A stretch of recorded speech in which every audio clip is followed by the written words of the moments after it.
Now, we often think of dogs as just pets, but for people with disabilities, dogs play a vital role in helping them do everyday tasks.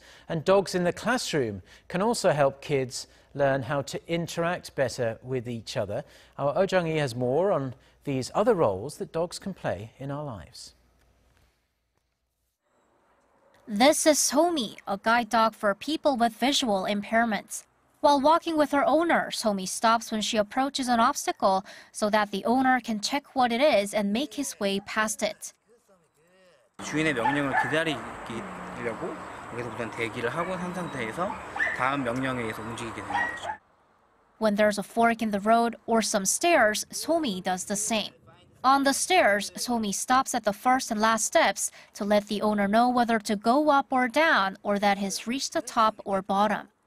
Somi is one of the dozens of dogs currently being trained at the Korean Assistance Dog Association.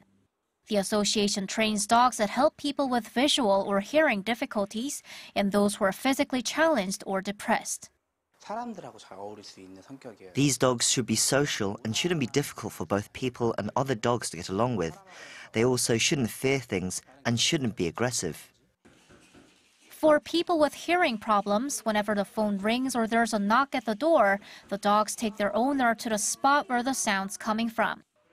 Service dogs for physically challenged people are trained to carry out a few basic tasks, like turning on and off the light, opening and closing the window, and taking objects from one place to another.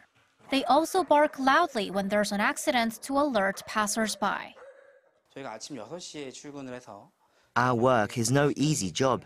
We come to work at 6 in the morning and work until 7 in the evening. It's tough work, but the sense of achievement is great when we finish training our dogs and give them over to disabled people. We feel energized again when we see our dogs helping people go out into the world.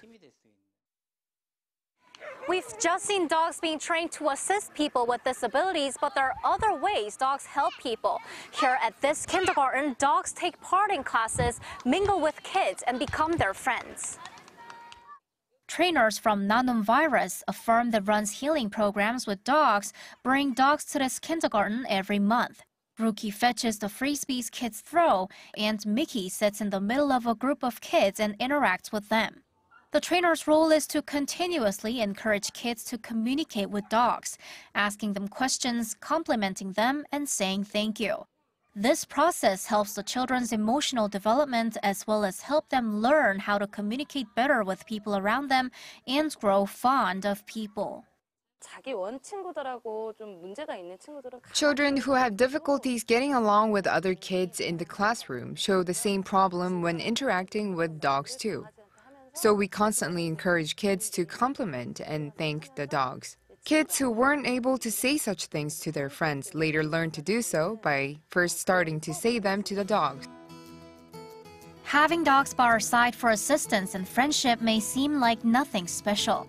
In fact, with robotics and artificial intelligence being developed at a faster pace than ever, many may think assistance for disabled people may be done better by machines.